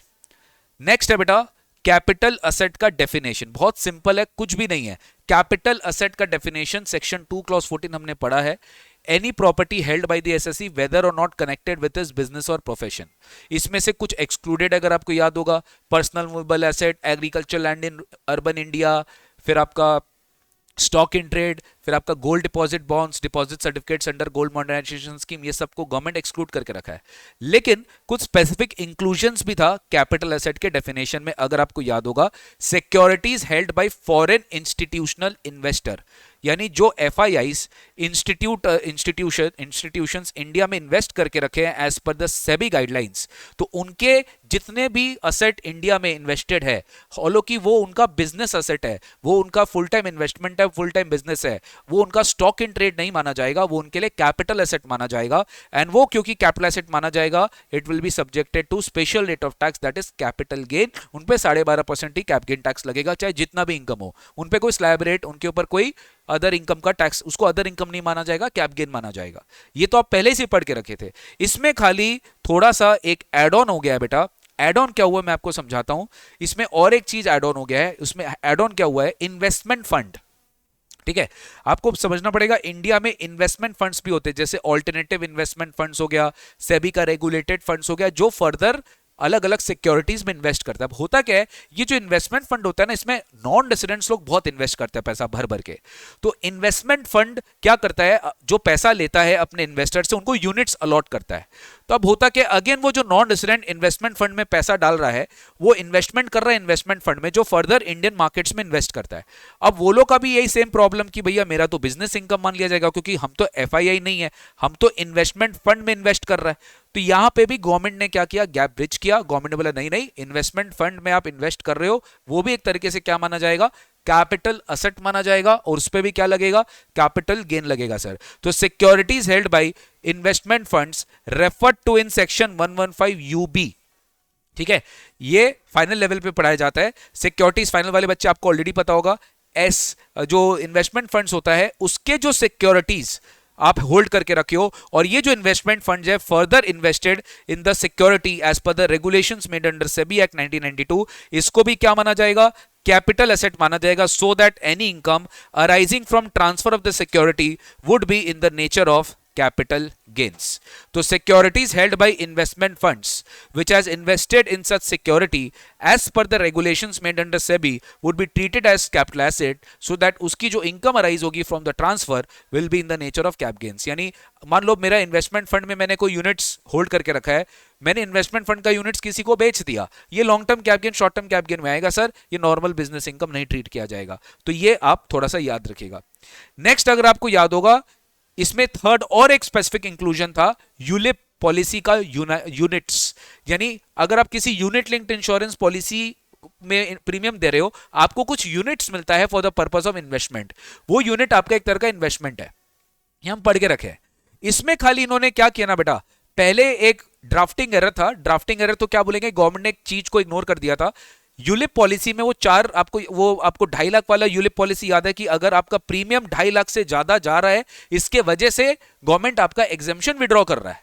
ठीक है, तो यहां पे हर जगह इन्होंने क्या लिखा कि अगर आपका वो एग्जेम्पशन विड्रॉ हुआ है because of high premium of 2.5 lakh से ज्यादा, तब जाके हम आपको कैपिटल एसेट के डिफिनेशन में इंक्लूड करेंगे। जबकि ऐसा नहीं है, आप किसी और रीजन से भी, अगर आपका 2.5 लाख से कम का प्रीमियम है, बट अगर आपका 10%, 20%, 15% वाला क्लॉज से ज्यादा आप ट्रिगर हो रहे हो, तब तो फिर आप फॉल ही नहीं करोगे, क्योंकि आपका एग्जेम्पशन विड्रॉ हो रहा है because of that 2.5 lakh figure, तभी आप कैपिटल एसेट हो। ऐसा वर्डिंग लिखी गई थी, बट गवर्नमेंट ने बोला नहीं नहीं, जरूरी नहीं ऐसा हो, हम ड्राफ्ट कर देते हैं। ये वर्ड को, सेंटेंस को इन्होंने यहां से हटा दिया। मतलब basically if your ULIP, if any unit has been given to you under ULIP policy to which 1010D does not apply, अब 1010D नहीं एप्लीकेबल हो सकता है कोई भी कारण से, यानी आपकी वो टैक्सेबिलिटी है, विड्रॉल टैक्सेबिलिटी है, वो एग्जेम्पशन के अंदर में नहीं आ रही है कोई भी कारण से, तो ये आपका कैपिटल असेट के डेफिनेशन में आएगा। तो यहां पे जो on account of applicability of 4th and 5th proviso, ये सब जो लिखा हुआ है, यानी कि वो 2.5 लाख वाला बात लिखा है, वो 2.5 लाख के वजह से ही आपका हो रहा है, जरूरी नहीं है। कोई और वजह से भी आपकी यूलिप में एग्जेम्पशन विड्रॉ हो सकती है, और अगर एग्जेम्पशन विड्रॉ हो गई तो आपका यहां पे कैपिटल एसेट होना निश्चित है। पहले क्या था, नहीं नहीं, ओनली बिकॉज ऑफ 2.5 लाख से ज्यादा अगर आपका प्रीमियम हो रहा है तो ही अगर होगा, तो ही अगर आपका टैक्सेबिलिटी आएगा, तो ही हम यहाँ पे जो है असेट यहाँ पे इंट्रोड्यूस करेंगे, इंक्लूड करेंगे। तो ये चीज गवर्नमेंट ने क्लियर कर दिया है। और ये खाली यही क्लियर नहीं किया, इन्होंने पूरा यूलिप के पॉलिसीज में यहां पर खाली 1010D में इंक्लूड नहीं किया, 1010D में तो किया ही कि कैपिटल एसेट में इंक्लूड हो जाएगा, दूसरा, अगर आपको याद होगा 45(1)(b बोल के एक सेक्शन था, वही चीज कैपिटल गेन में था कि sir if I M transferring any unit of a ULIP, अगर मैं unit of a ULIP transfer कर रहा हूं तो 45(1)(b के हिसाब से the year in which I am receiving the consideration, उस साल टैक्स लगता था। तो वहां पे भी वही यूलिप कवर होगा जिसपे 1010D एग्जेम्प्ट है, आई मीन 1010D एग्जेम्प्ट नहीं है, not only because of fourth and fifth proviso, any reason. तो ये हर अमेंडमेंट्स को हर जगह इनकॉर्पोरेट किया गया, जहां जहां 1010D का रेफरेंसेस है वहां वहां इन्होंने ये फोर्थ फिफ्थ प्रोविजो का वर्डिंग्स को हटा दिया।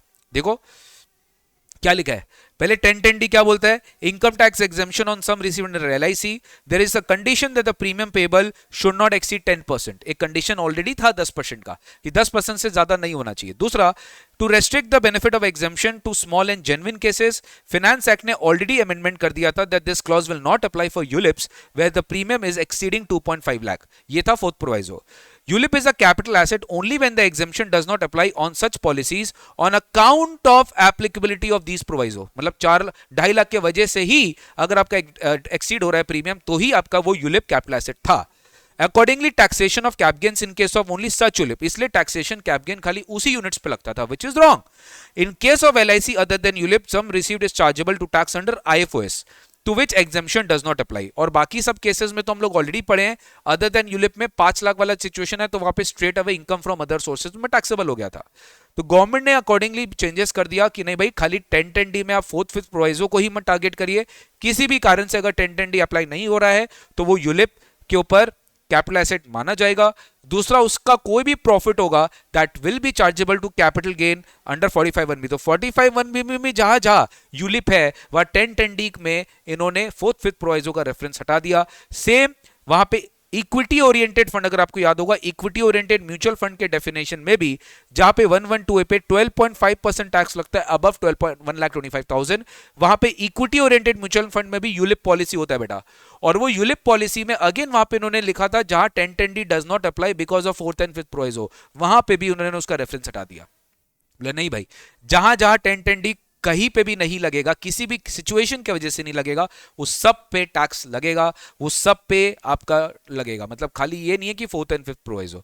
तो इसकी टैक्सेबिलिटी की स्कोप को क्या कर दिया गया, वाइडन कर दी गई, इसको पैरिटी में लाना बहुत जरूरी था। I don't think so for exam point of view से ये ज्यादा आपको ट्रिगर करेगा, क्वेश्चंस एंड ऑल पे बहुत ज्यादा इसका इंपैक्ट नहीं आएगा। एक अंडरस्टैंडेबल अमेंडमेंट था which I think you can clearly know now. ठीक है, तो ये था यूलिप पॉलिसी का अमेंडमेंट, ये था कैप गेन्स। नेक्स्ट एक बार आ जाओ इनकम फ्रॉम अदर सोर्सेज में। डिविडेंड इनकम, हम ये नहीं समझ रहे हैं कि डिविडेंड इनकम में क्या क्या इंक्लूडेड है, उसमें कोई चेंजेस नहीं है। बायबैक कंसिडरेशन में भी कोई चेंजेस नहीं है। बायबैक कंसिडरेशन में जरूर चेंज इन्होंने किया बट वो फाइनेंस एक्ट 2026 के लिए किया है, जो कि 2027 के एग्जाम्स के लिए एप्लीकेबल होगा। 2026 में जितने एग्जाम्स है जैन 27 लेकर उसमें एप्लीकेबल नहीं होगा। अब हम एक बार देखते हैं कि डिविडेंड के डेफिनेशन में क्या क्या चीज एक्सक्लूड किया गया है। वो तुम लोग ऑलरेडी जानते हैं बेटा, बहुत सारा डेफिनेशंस ऑलरेडी जानते हैं, like money lending in the ordinary course of business, running banking business, वहां पे जो मनी लैंड होता है तो वहां पे वो डिविडेंड नहीं माना जाएगा।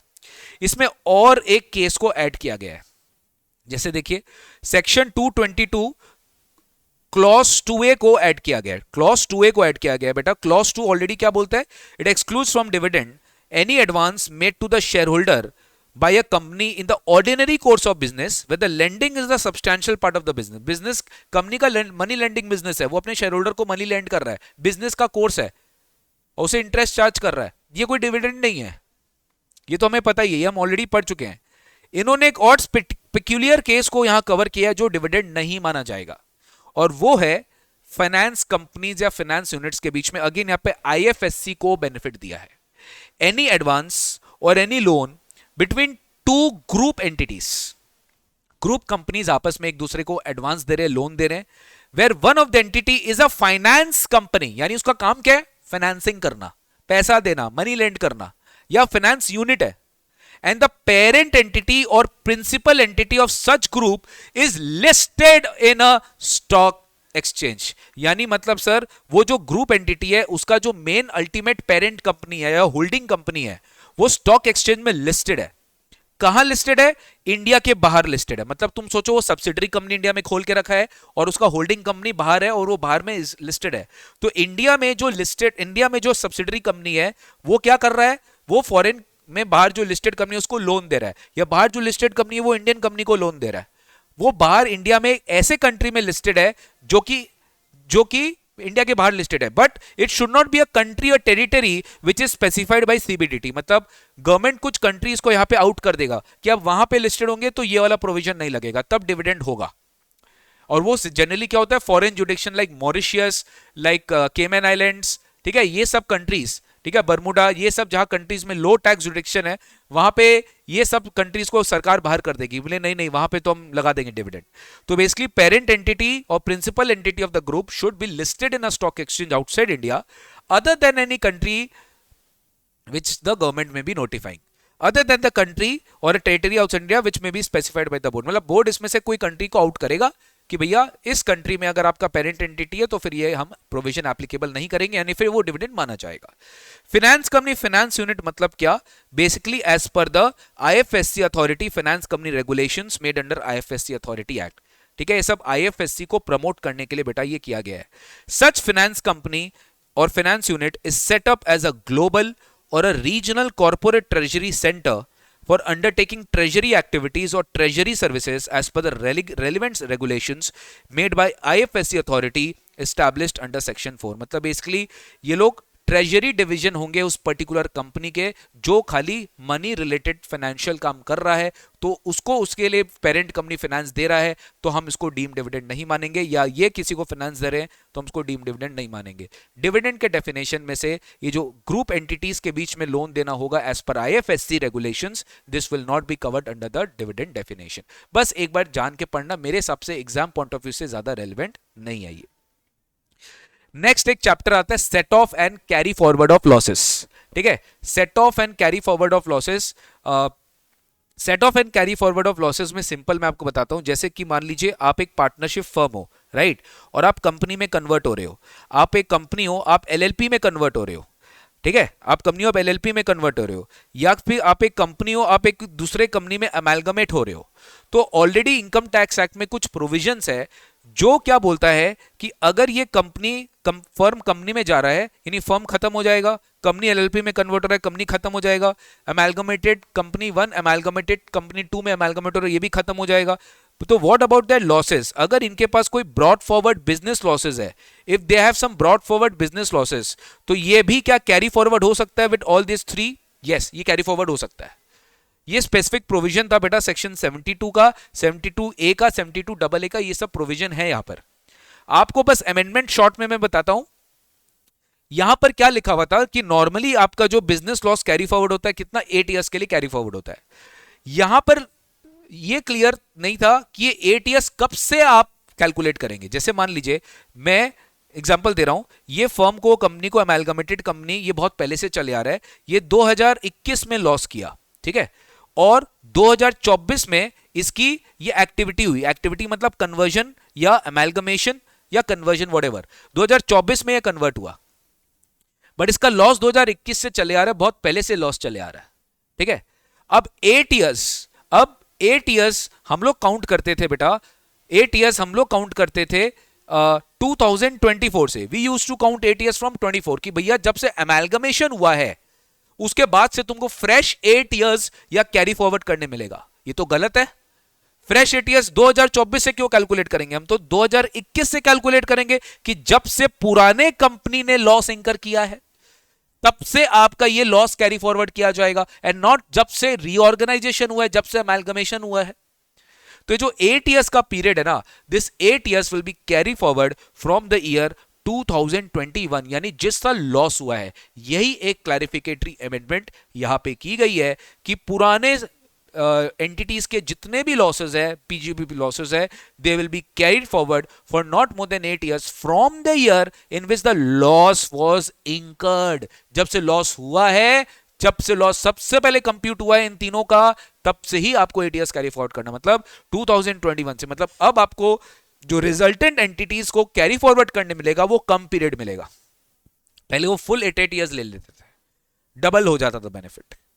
तो यहां पे ये अमेंडमेंट आई, ओके, यहां पे यही अमेंडमेंट आया in order to bring clarity and parity section has been amended that loss forming part of the accumulated losses of the predecessor entity, predecessor मतलब जो पहले था, which is deemed to be the loss of the successor entity, जो बाद में होने वाले, will be carry forward for not more than 8 years immediately succeeding in which the loss was first computed of the original entity. original entity के बाद से ही ये period maximum 8 years तक जाएगा and not from the year of organization. तो ये तीन situation में applicable होता है.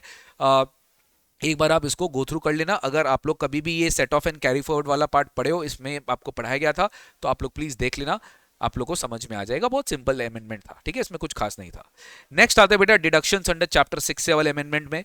डिडक्शंस अंडर चैप्टर 6 से में सबसे पहले मैं आपको वो एनपीएस वत्सला वाला चीज बता देता हूं कि एनपीएस वत्सला में गवर्नमेंट ने डिडक्शन अंडर 80 सीसीडी 1बी में नॉर्मली आपको याद होगा कि जो इंप्लॉय कंट्रीब्यूट करता है या मैं खुद कंट्रीब्यूट करता हूं एनपीएस में, तो वो 80 सीसीडी 1बी में अलाउ होता है और वो 80 सीसीई के लिमिट में नहीं आता है, वो 1.5 लाख वाले लिमिट में नहीं आता है, उसमें एडिशनल 50,000 मिलता है. गवर्नमेंट ने यहां पे एक और स्कीम डाल दिया, एनपीएस वत्सला स्कीम, जो आप अपने माइनर चाइल्ड के लिए कर सकते हो, बट ओवरऑल डिडक्शन का लिमिट को नहीं बढ़ाया है, वो अभी भी 50,000 ही है. यानी अगर आप अपने माइनर के लिए करना चाहते हो, माइनर चाइल्ड के लिए करना चाहते हो, अकाउंट खुलवाना चाहते हो, तो एनपीएस स्कीम आप उनके लिए भी कर सकते हो और डिडक्शन आपको 50,000 का मिल जाएगा. सेम चीज, ठीक है, एक बार देख लो. NPS Vatsalya scheme was launched in the year 2024 which enables the parents and guardians to start a NPS for their children.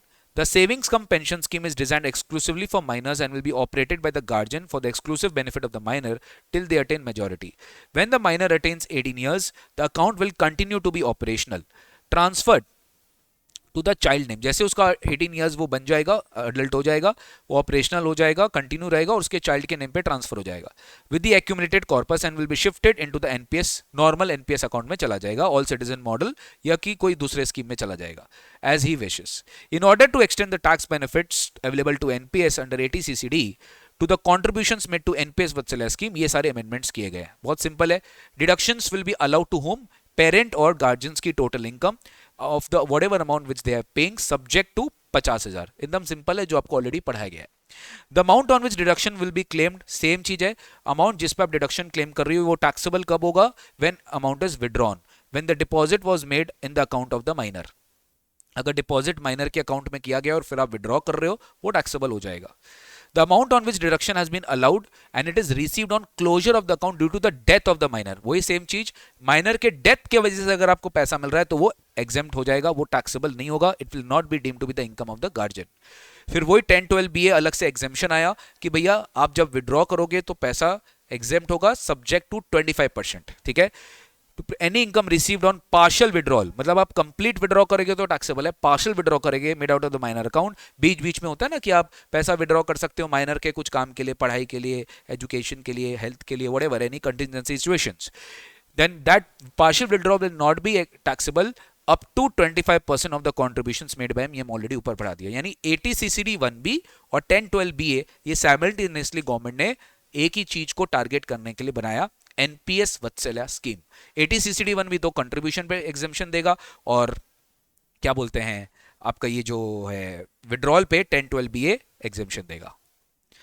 Startups का जो बेनिफिट था वो 2024 तक ही गवर्नमेंट दे के रखा था. अब इसको गवर्नमेंट क्या कर दिया, 5 साल से और बढ़ा दिया है.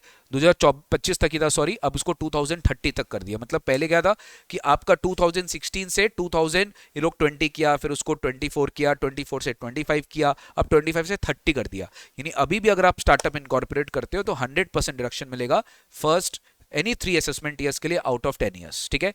आपको 100% बेनिफिट मिल जाएगा, ठीक है. तो यहाँ पे स्टार्टअप के लिए जो टाइमलाइंस था उसको एक्सटेंड कर दिया गया है फ्रॉम 31 मार्च 25 से लेके टिल 31 मार्च 2030. अब सीधा 5 साल के लिए गवर्नमेंट ने क्या कर दिया है, एक्सटेंड कर दिया है, ठीक है. तो benefit will be available to eligible startups incorporated before 1 April 30. अब तुम्हें चेक करना पड़ेगा कि हो सकता है फाइनेंस एक्ट 2029 जब आएगा तो उस समय हो सकता है गवर्नमेंट क्या करेगा, इसको और या तो बढ़ा देगा या तो नहीं बढ़ाएगा. ऑल डिपेंड्स अपॉन देम, ठीक है. क्या बोलो, extension of timelines for the tax benefits to the startups, ठीक है. तो एग्जिस्टिंग प्रोविजन ऑफ 80 IAC देख लेंगे आप. in the year in which for another period it has been amended to extend the benefit for another 5 years will be eligible to all the startups incorporated before 1st April 30. पहले ये 1st April 25 था, अब इसको 5 साल के लिए बढ़ा दिया गया है सर, ठीक है. फिर बेटा एक जनरल अवेयरनेस का अमेंडमेंट है 80 CCA. withdrawals made by individuals from national saving schemes from taxation. 80 CCA आप नेशनल सेविंग स्कीम में जो कंट्रीब्यूट किए थे उसके ऊपर अगर आप कुछ विड्रॉ कर रहे हो तो गवर्नमेंट ने एक एग्जेम्पशन जारी किया है. क्या? The Department of Economic Affairs issued a notification dated 29th August that no interest would be paid on the balances in the National Savings Scheme after 1 अक्टूबर 2024. ये डिपार्टमेंट ऑफ इकोनॉमिक अफेयर्स ने notification जारी कर दिया कि अभी national saving scheme में जिसके पास पैसा है 1 अक्टूबर 24 के बाद से अगर आपके पास उसमें कोई बैलेंस स्टैंडिंग है तो आपको कोई इंटरेस्ट नहीं मिलेगा.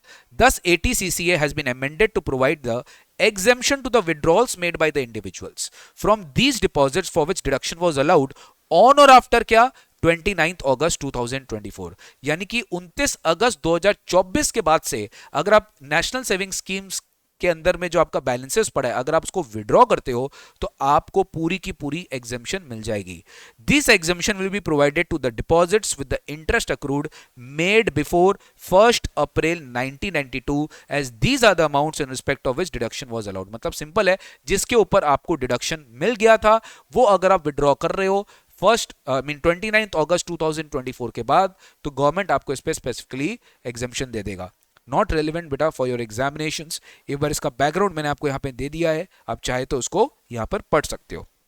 ठीक है, क्योंकि 1 अप्रैल 1992 के बाद इस क्लॉज को हटा दिया गया था, लेकिन अभी बीच में जब इसकी विड्रॉल की बात आई तो इकोनॉमिक अफेयर्स डिपार्टमेंट ने नोटिफिकेशन जारी किया. अकॉर्डिंगली इसको रेलिवेंट अमेंडमेंट यहाँ पे लाना पड़ा कि अब अगर कोई इसमें से विड्रॉ कर रहे हैं 29 अगस्त 1994 के बाद से किसमें से जिससे आपको डिडक्शन मिल गया था, तो ऑब्वियसली डिडक्शन कब मिला था 1 अप्रैल 1992 के पहले ही आपको डिडक्शन मिला था. 1 अप्रैल 1992 से तो उसका सनसेट क्लॉज आ गया था सर. ठीक है, 1 अप्रैल 1992 से तो उसका सनसेट क्लॉज आ गया था, उसके बाद ये एप्लीकेबल ही नहीं हुआ था. लेकिन अब गवर्नमेंट बोलता है कि इसके ऊपर आपको एग्जेम्पशन मिल जाएगा अगर आप 1 अप्रैल 1992 के पहले से आपका पैसा जमा किया हुआ था और 2024 तक आप अभी भी पैसा रखे थे, इंटरेस्ट के साथ अक्यूमुलेट होते गया, अब आप उसके बाद विड्रॉ कर रहे हो तो हम आपको उसका एग्जेम्पशन दे देंगे. हाँ, लेकिन उसके बाद अगर आपने कॉन्ट्रीब्यूट किया तो उसका कोई एग्जेम्पशन आपको नहीं मिलेगा sir. Not at all important, बस एक बार गो थ्रू कर लेना sir. IT returns very very important. Next हमारा चैप्टर आता है return of income. Return of income में आपको याद होगा अपडेटेड रिटर्न का कॉन्सेप्ट होता है 139(8)(a).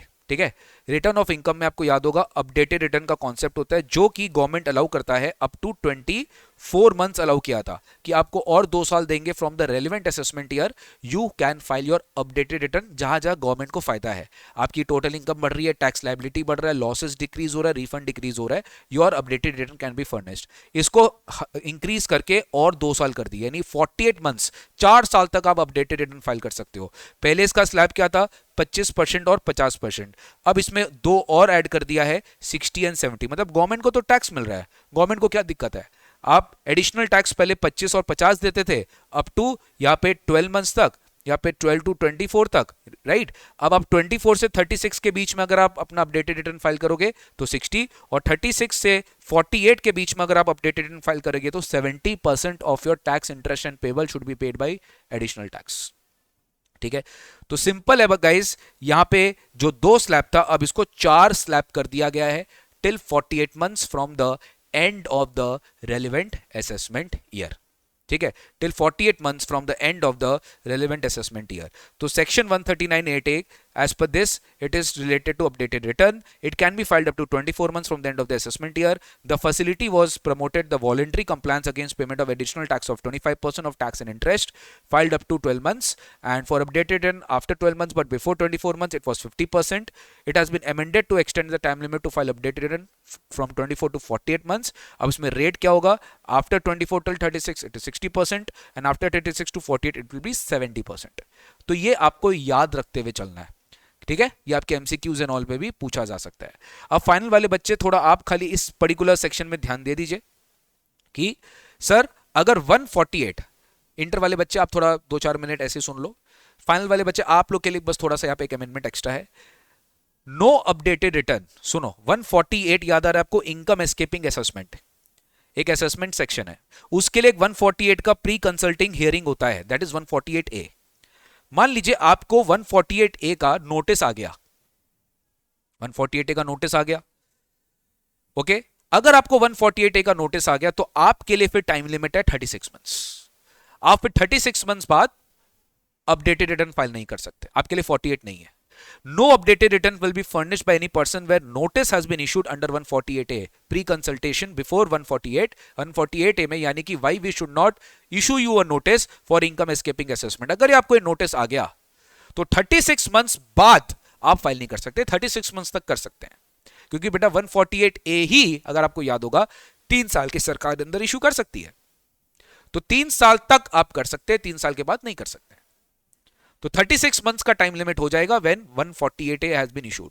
लेकिन ये भी तो हो सकता है 148A प्री कंसल्टेशन हुआ, आपका केस प्रूव नहीं हुआ, यानी कि टैक्स पेयर वाज ओके, यानी department could not get any evidence against the tax payer, तो आपका केस खत्म हो गया। 148A होने के बाद 148 हुआ ही नहीं, तो मुझे बताओ क्या अब जब 148A में मुझे क्लीन चिट मिल गया, ओके दैट मुझे शक था आपका इनकम एस्केपिंग असेसमेंट है, आपने क्लियर कर दिया, मैं आपको कोई नोटिस इशू नहीं करूंगा, it is a not fit case for 148, तो क्या अब अपडेटेड रिटर्न का टाइम, अब क्या मैं अपडेटेड फाइल कर सकता हूं? यस, अब गवर्नमेंट बोलती है हम कर सकते हैं, क्योंकि ऑब्वियसली एक बार रोका गया क्योंकि 148A हो गया, बट अब नहीं रोका जाएगा क्योंकि अब आपका फिट केस नहीं है 148 का। Where subsequently order under 148A has been pass that it is a not fit case for 148, then updated may be filed up to 48 months. अब इसमें बदमाशी क्या किया, इसमें कोई टाइम लिमिट एक्सटेंड नहीं किया है, तुम्हारा 48 मंथ्स का 48 मंथ्स ही है। अब इसके वजह से तो तुम्हारा टाइम वेस्ट हुआ ना कि 148A 148, बट क्या ना 3 महीना का ही होता है बेटा, क्योंकि 148 और 148A में 3 महीना का ही गैप होता है, तो मोटा मोटी ये जो 148A का एक्टिविटी होता है वो फटाफट हो जाता है, इसमें ज्यादा टाइम नहीं लेता है डिपार्टमेंट। ठीक है, एकदम क्लियर है? Okay, yes. ये भयंकर अमेंडमेंट आया बेटा, इसमें टीडीएस टीसीएस में भयंकर अमेंडमेंट है, इसको आप बहुत अच्छे से पढ़ के जाइएगा। टीडीएस एंड टीसीएस एकदम जबरदस्त टेबल दिया हूं आपको समझ में आ जाएगा, बहुत सिंपल है। पहले तो कुछ रेट्स चेंज हुए और थ्रेशोल्ड लिमिट चेंज हुए, टीडीएस में भी टीसीएस में भी कुछ रेट्स चेंज हुए और कुछ 2 सेक्शन डिलीट किया गया है, अच्छे से समझ लो। पहले अपने आते हैं 193 में इंटरेस्ट ऑन सिक्योरिटी, याद होगा कुछ स्पेशल बॉन्ड्स में 10,000 था, डिबेंचर्स पे 5,000 था, और किसी चीज में तो कुछ भी नहीं था। गवर्नमेंट ने हर चीज के लिए लिमिट क्या कर दिया, 10,000। 193 पढ़ते ही दिमाग में क्या आना चाहिए, 10,000 की लिमिट है, क्या 10,000 की लिमिट है, चाहे स्पेशल बॉन्ड्स हो या डिबेंचर्स हो, नॉर्मल कोई भी है। इंटरेस्ट ऑन सिक्योरिटीज का अगर इनकम 10,000 से ज्यादा है तो ही टीडीएस कटेगा, वरना नहीं कटेगा। दूसरा, डिविडेंड अगर इंडिविजुअल को देते टू अकाउंट थ्रू अकाउंट पे चेक अदर देन कैश, तो वहां पे 5,000 का लिमिट था, जो गवर्नमेंट ने हटा के क्या कर दिया, 10,000। टीडीएस का थ्रेशोल्ड लिमिट बढ़ा दिया, 10,000 का लिमिट है, कितना, 10,000, याद है। Interest other than interest on securities, अगर बैंक्स पे करता है interest other than interest on security, तो हमने वहां पे पढ़ा था कि सर वहां पे 40,000 का भी लिमिट है और सीनियर सिटीजन को पे करेंगे तो 50,000 का लिमिट है। तुम यहां तो छोड़ो, यहां पे उन्होंने 40,000 को 50,000 कर दिया कि अगर आप कोई बैंक पेमेंट कर रहा है कोई interest other than interest on security, तो वहां पे 50,000 के ऊपर जाएगा इंटरेस्ट, तब टीडीएस कटेगा। और सीनियर सिटीजन के लिए पूरा डबल कर दिया दोस्त, 1 लाख। सीनियर सिटीजन के लिए कितना कर दिया, 1 लाख का लिमिट है, यानी 1 लाख तक अगर interest other than interest on security का पेमेंट हो रहा है टू अ सीनियर सिटीजन, तो वहां पे बैंक टीडीएस नहीं काटेगा। 1 लाख के ऊपर अमाउंट जाएगा तो ही टीडीएस काटेगा। तो एक तो 50,000 नॉर्मल लोगों के लिए, सीनियर सिटीजन के लिए 1 लाख, ये है अगर बैंक पेमेंट करेगा। अदर देन बैंक अगर कोई और पेमेंट करेगा तो पहले 5,000 का लिमिट था, अब गवर्नमेंट ने उसको क्या कर दिया है, 10,000 कर दिया। लिमिट अब मोटा मोटी सबका इक्वलाइज हो गया है। लॉटरीज एंड हॉर्स रेसेस जो बी और बीबी है, वहां पे overall transaction, aggregate transaction in a financial year का लिमिट था 10,000। अब इस 10,000 को कर दिया एक सिंगल ट्रांजैक्शन का लिमिट। पहले तो बहुत डिफिकल्ट होता था 10,000 ओवरऑल करना, इतना इतना लॉटरी कमा रहा है तो किसको पता रहता था कि कैसे हम टीडीएस काटे। तो यहाँ पे सिंगल ट्रांजैक्शन वाइज लिमिट कर दिया, पर ट्रांजैक्शन अगर 10,000 से ज्यादा का विनिंग है तो ही टीडीएस काटेगा, वरना नहीं काटेगा। या हॉर्स रेसेस का विनिंग है 10,000 से ज्यादा पर ट्रांजैक्शन, पे पर ट्रांजैक्शन का जो वैल्यू है वो इंपॉर्टेंट है। डीजीएच जो भी कमीशन है, चाहे इंश्योरेंस कमीशन हो, चाहे commission on sale of lottery tickets हो, चाहे वो जनरल कमीशन ब्रोकरेज हो, जो 15,000 का लिमिट था, इसमें गवर्नमेंट ने इंक्रीज करके क्या कर दिया है, 20,000। गवर्नमेंट ने इंक्रीज करके क्या कर दिया है, 20,000 लिमिट कर दिया, यानी अब इसका जो लिमिट होगा वो कितना होगा, 20,000 होगा। ठीक है सर।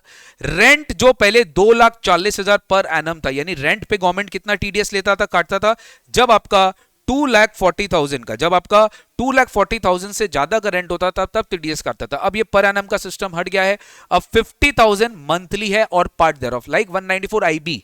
आईबी में जैसे 194 आईबी में 50,000 पर मंथ वाला लिमिट था ना, सेम आई में कर दिया है।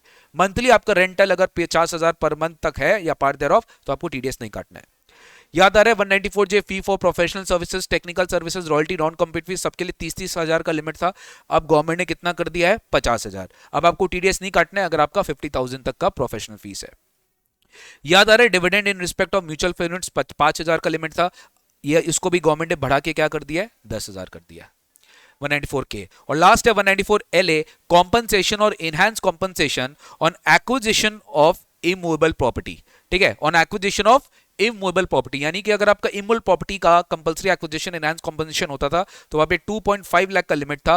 अब गवर्नमेंट ने कितना कर दिया, सीधा डबल कर दिया है। आपका टीडीएस कटेगा अगर आपका कंपलसरी एक्विजिशन से जो कॉम्पनसेशन आ रहा है सरकार से, अगर वो 5 लाख के ऊपर होगा तब टीडीएस कटेगा, वरना नहीं कटेगा।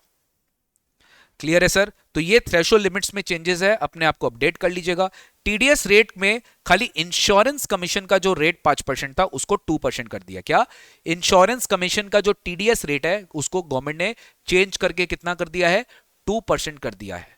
दूसरा, फाइनल वाले स्टूडेंट्स बेटा सिक्योरिटाइजेशन ट्रस्ट बोल के आपको एक चैप्टर पढ़ाया गया था, वहां पे हमने कुछ कुछ केसेस में 25%, कुछ कुछ केसेस में 30% हमने टीडीएस डिडक्शन रेट देखा था। अब उसको गवर्नमेंट ने कंसोलिडेट करके क्या कर दिया है, 10% कर दिया। आगे मैं आपको ये वाला अमेंडमेंट और डिटेल में पढ़ाऊंगा, डोंट वरी। तो income in respect of investment in securitisation trust, income in respect of investment in securitisation trust, जो सिक्योरिटाइजेशन ट्रस्ट से इनकम में मुझे इंटरेस्ट या डिविडेंड जो भी आएगा उस पर 10% टीडीएस कटेगा इन केस ऑफ इंडिविजुअल्स। ठीक है, कम कर दिया टीडीएस रेट। अब आओ बेटा टीसीएस रेट में। टीसीएस में अगर आपको याद होगा टिम्बर प्रोडक्ट्स सब पे क्या था, 2.5% टीसीएस कलेक्ट होता था। अब उसको गवर्नमेंट ने कंबाइन करके सब मर्ज करके एक कर दिया 2%।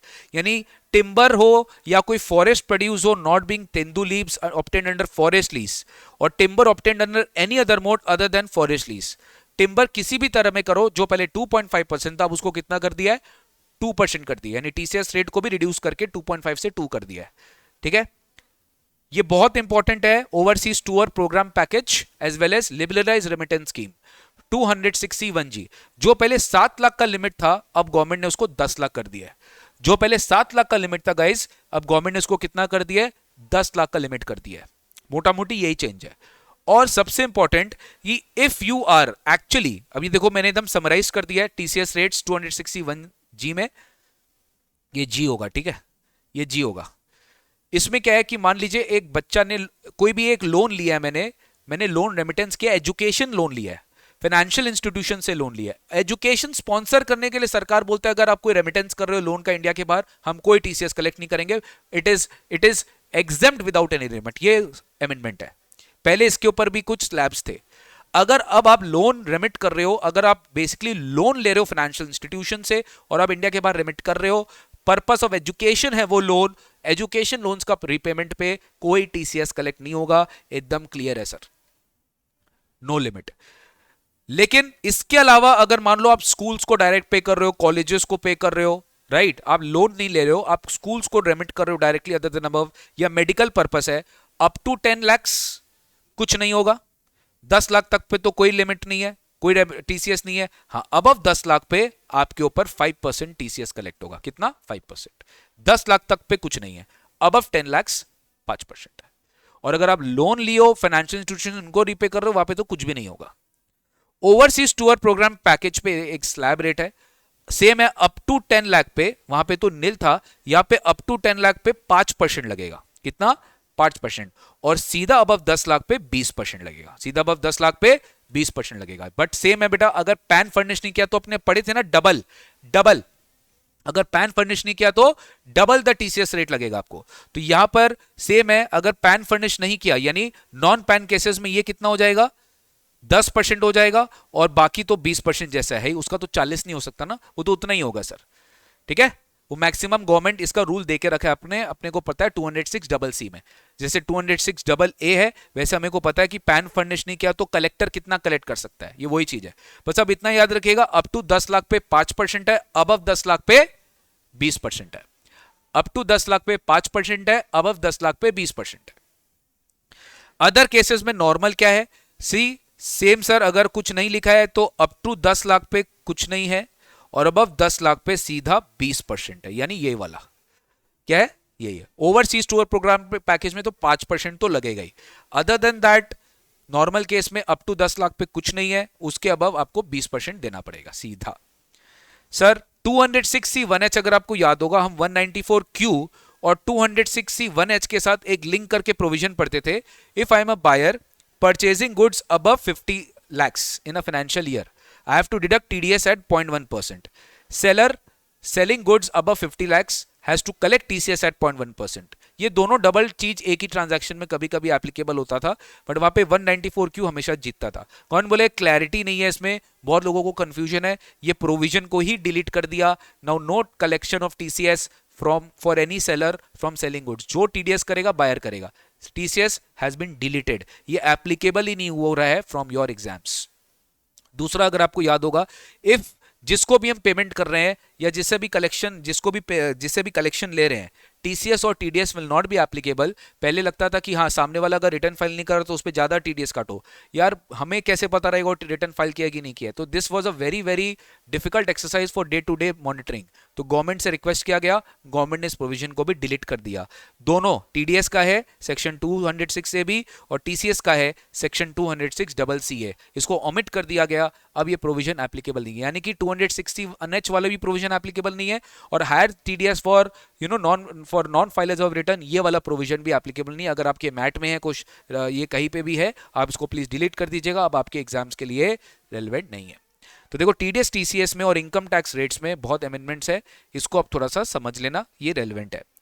लास्ट मतलब फाइनल वाले बच्चे आप लोग के लिए वीडियो अभी भी चलेगा। इंटर वाले बच्चे असेसमेंट प्रोसीजर्स जो है, यहां पे एक छोटा सा 143(1) अगर आपको याद होगा, इनकम टैक्स में इंटीमेशन इशू किया जाता है। इंटीमेशन यानी कि एक बार जब आपकी रिटर्न फाइल हो जाती है, रिटर्न प्रोसेस किया जाता है बाय CPC। अब रिटर्न जो प्रोसेस किया जाता है by CPC, that has to be processed, और उस प्रोसेसिंग में बहुत सारे चीज होते हैं, arithmetical inaccuracy, incorrect mistakes apparent from record, arithmetical inaccuracy, या फिर मान लो any income which was disclosed in your tax audit report but not taken into consideration, right. ऐसे बहुत सारे आपके इनकम एड ऑन कर दिए जाते थे, जो कि प्रोसेसिंग में पकड़ा जाता था और आपका इनकम एड ऑन होके इंटीमेशन आ जाता था। गवर्नमेंट ने एक और उसमें फीचर ऐड कर दिया है, okay, while passing the adjustment they may also make adjustments to address the inconsistencies in the return in relation to any information in the return of preceding previous year। मतलब अब तुम्हारा return पिछले साल से भी कंपेयर किया जाएगा। पिछले साल में अगर तुम्हारा कुछ चीज था, उसके रिस्पेक्ट में करंट ईयर में कुछ एडजस्टमेंट्स करना है, वो भी इंटीमेशन कर सकता है। यानी ये अब एक थोड़ा सा एक्स्ट्रा स्कोप बढ़ा दिया इंटीमेशन के लिए। Any inconsistency in the return with respect to the information in the return of any preceding previous year, यानी पिछले साल में कुछ इंफॉर्मेशन था और करंट इंफॉर्मेशन में कुछ इनकंसिस्टेंसी है, तो वहां पे भी गवर्नमेंट बोल सकता है कि भैया ये क्या अभी इस साल तुमने नहीं किया, ये क्या हो गया, इनकंसिस्टेंसी है तुम्हारे रिटर्न में with respect to the information. तो इसको भी हम रेक्टिफाई कर सकते हैं, इसको भी हम कंसिडर कर सकते हैं 143(1) का इंटीमेशन प्रिपेयर करते समय। तो if there is any inconsistency in the return as compared to the preceding previous years, this can also be taken into consideration. ठीक है, this can be taken into consideration. तो ये असेसमेंट प्रोसीजर वाला part है, इसको एक बार अच्छे से समझ के जाएगा। TDS TCS वाला रिटर्न ऑफ इनकम, ठीक है, फिर आपका चैप्टर 6A का deduction, set of and carry forward of losses, IFOS, फिर आपका capital gain, house property, salary, exemptions and scope of total income and income tax rates. जितने भी अमेंडमेंट्स इंटरमीडिएट स्टूडेंट्स के लिए रेलेवेंट थे और कॉमन भी है सारे के सारे फाइनल स्टूडेंट्स के लिए, तो आप लोगों को तो कवर हो गया है। फाइनल वाला स्टूडेंट आप लोग के लिए वीडियो चलता रहेगा, इंटर वाला स्टूडेंट आप लोग का क्लास यहीं पे खत्म होता है, आप लोग के लिए यहीं पे खत्म होता है, यहीं पे हम एंड कर रहा हूं, और यहीं पे आप लोग का सारा DT का अमेंडमेंट कवर होता है for finance act 2025 for your examination term, जो कि आपको पढ़ के जाना है। जो भी रिविजन्स होंगे उसमें सारे के सारे अमेंडमेंट्स अपडेटेड रहेंगे, आप उसका टेंशन मत लीजिए। जो भी आने वाले सेशंस होंगे उसमें सारे के सारे अपडेटेड अमेंडमेंट्स है। जो सेवियर बुक दिया गया उसमें भी सारे के सारे अमेंडमेंट्स अपडेटेड है। आपको बस अपना अच्छे से जो है वापस से इसको अमेंडमेंट को कवर करके जाना है। अगर मेरे से कुछ एक दो अमेंडमेंट बीच में क्लास में रेगुलराइज क्लास में छूट गया तो आप इससे एक बार कवर अप कर लीजिएगा। फाइनल वाले स्टूडेंट्स आप लोग अपना वीडियो देखते रहिए, आप लोग के लिए अभी भी अमेंडमेंट चलेगा, क्योंकि ऑब्वियसली आप लोग का कवरेज और ज्यादा है, तो आप लोगों और अलग अलग चैप्टर्स का, और अभी करंट चैप्टर्स में मैं 2-4 और अमेंडमेंट कवर कराऊंगा जो कि आपके नोट्स में ऑलरेडी, आप लोग उसको देख सकते हो सर, वो आप लोग का चलता रहेगा। ठीक है, okay, so that's it. Inter वाले अमेंडमेंट्स आप लोग के लिए इतना ही। Thank you so much, take care, God bless you. Final वाला बच्चा आप देखते रहिए, बाय बाय।